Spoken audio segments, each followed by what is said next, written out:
Salve caminhantes, eu sou o Fernando, esse é o canal Nomad Oracle e a gente vai começar a nossa série de 22 vídeos sobre os 22 arcanos maiores do tarô.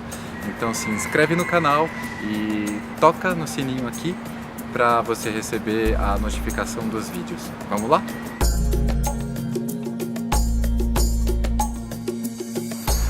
Então quais são as características principais do louco?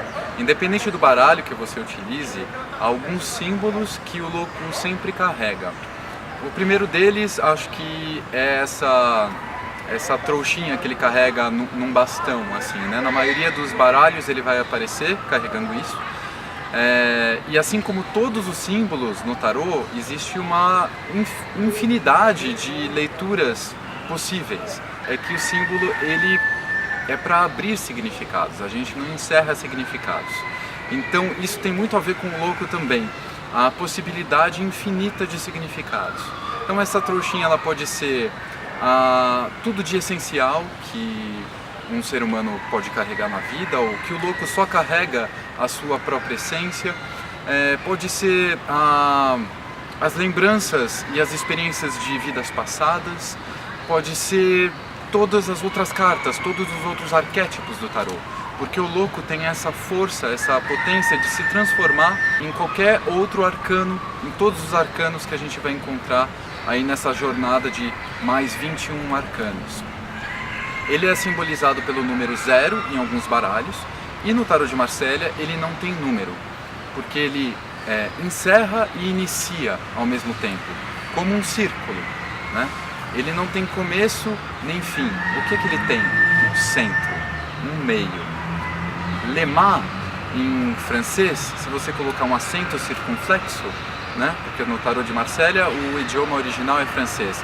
Le mât, então, quer dizer mastro, haste, que é como o mastro de um navio que segura a vela, né? Independente para onde o vento sopra, ele vai e ele se equilibra.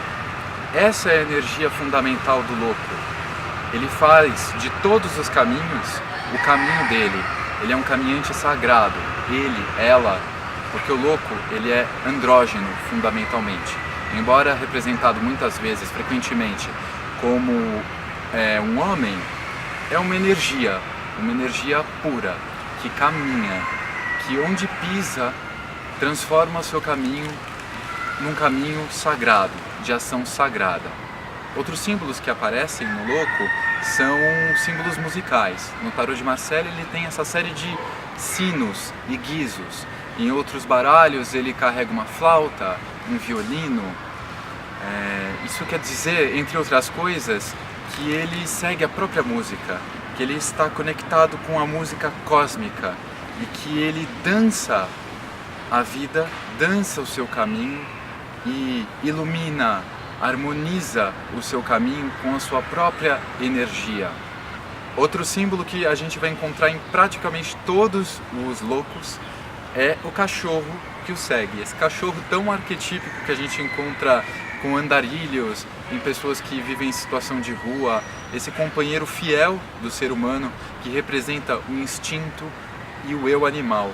No tarô de Marsella, esse instinto ele está azul claro, esse instinto ele já está espiritualizado, né? Para muitos, esse cachorro ele é um alerta, ele é uma força que impulsiona, ele se encontra ali no tarô de Marsella impulsionando a região do períneo, que é onde fica o centro nervoso do ser humano, ou seja, é essa pulsão do instinto que nos faz caminhar.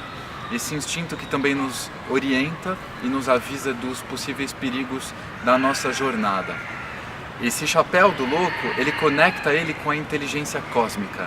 Então ele recebe essa inteligência divina. O louco, ele representa a desordem, mas é um caos criativo, que também pode ser destrutivo.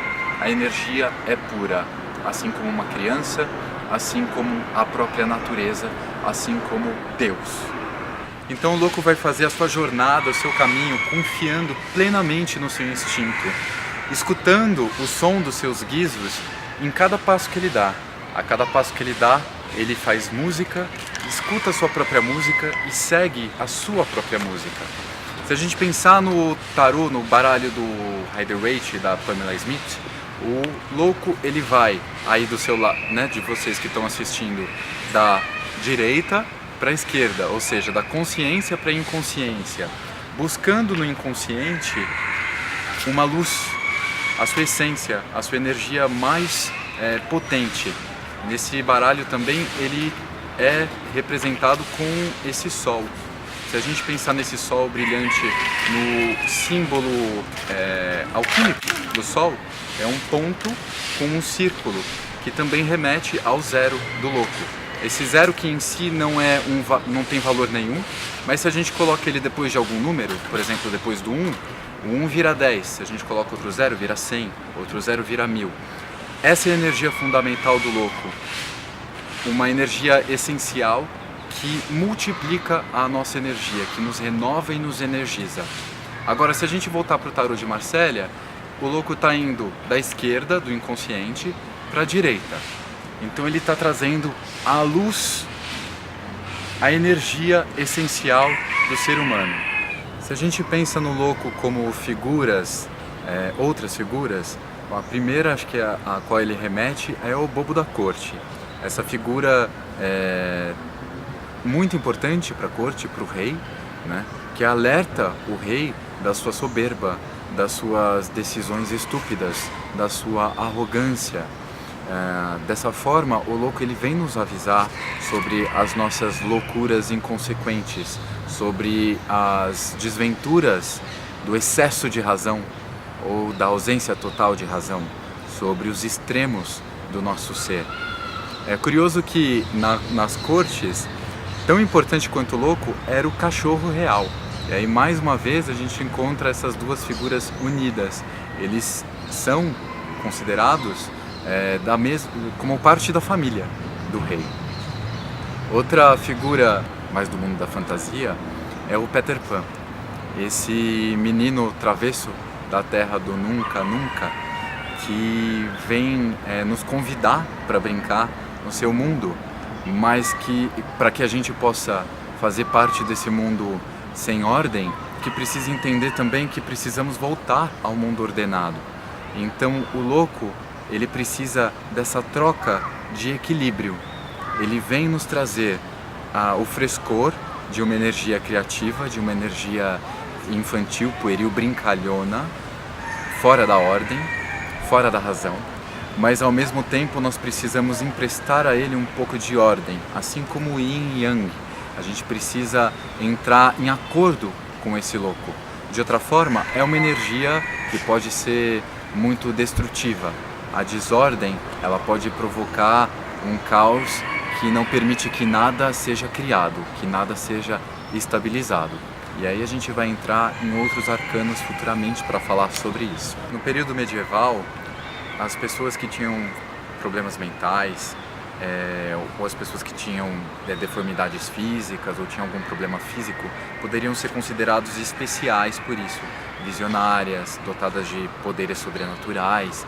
Então as mães e os pais de algumas pessoas acabavam provocando acidentes ou provocando deformidades nas pessoas para que elas pudessem talvez ser escolhidas como o bobo da corte e assim obterem muitos privilégios. Independente da época, a relação com a loucura, ela tem essa ambiguidade de alguém que ao mesmo tempo não merece a nossa atenção, porque é louco, porque é um desvairado, mas que ao mesmo tempo é capaz de se conectar com Deus, com a energia divina. Essa figura do louco, ela está presente em toda a história. Há uma expressão italiana que diz ser como louco no tarocchi. Isso quer dizer ser bem recebido em todos os lugares. Tarocchi é tarô em italiano. Então o louco ele tem essa capacidade de encantar a tudo e a todos, e se encantar, assim como uma criança que se encanta com as coisas por onde passa. Outra figura também que o louco se associa, a qual o louco se associa, é o flautista de Hamelin. Essa história de um flautista que chega numa cidade para livrar a cidade da praga dos ratos, mas quando não recebe o seu pagamento, encanta todas as crianças e sequestra as crianças da cidade. Isso nos alerta do quanto é necessário ter um acordo com o nosso louco interno e cumprir esses acordos, saber fazer a viagem de se jogar no abismo, mas ao mesmo tempo voltar desse lugar. O louco também é muito representado perseguindo uma borboleta. A borboleta no cristianismo especialmente, mas como símbolo, geralmente, representa a capacidade de vida, morte e transformação. No cristianismo, né, Jesus disse para os seus apóstolos, sejam como crianças, se vocês não forem como crianças, vocês não poderão entrar no reino dos céus. Outra criança sagrada, mitológica, ao qual o louco se conecta é Horus, que é protegido por Ísis para fugir do seu tio irado, Sete, do seu tio invejoso, que não quer que Horus receba o seu trono, o seu disco solar, né? Então aí nesse mito, Horus é a criança, o renascimento, Osíris, que é seu pai, representa a vida e a morte. Outro mito ao qual o louco se conecta é o fogo prometeico, o fogo de Prometeu, que tanto deu origem à humanidade quanto nos amaldiçoou. Como eu disse anteriormente, além do fogo, o louco também é conectado com o elemento ar. Ar, em latim, é folis, em inglês, louco é fool, né? Então essa palavra fool deriva de folis, que é esse saco de ar. Se a gente pensar no fole, né? A gente tem aquela gaita de fole, essa conexão com a respiração, com o ar que é invisível, que é intangível, mas sem o qual a gente não pode viver. Então eu te pergunto, qual é a sua energia? Qual é a sua energia essencial? O que há de invisível, de intangível em você, mas sem o que você não vive? Às vezes o louco aparece para nos perguntar sobre isso, ou para nos falar sobre o nosso caminho sagrado, sobre qual é o nosso caminho essencial, nosso caminho verdadeiro.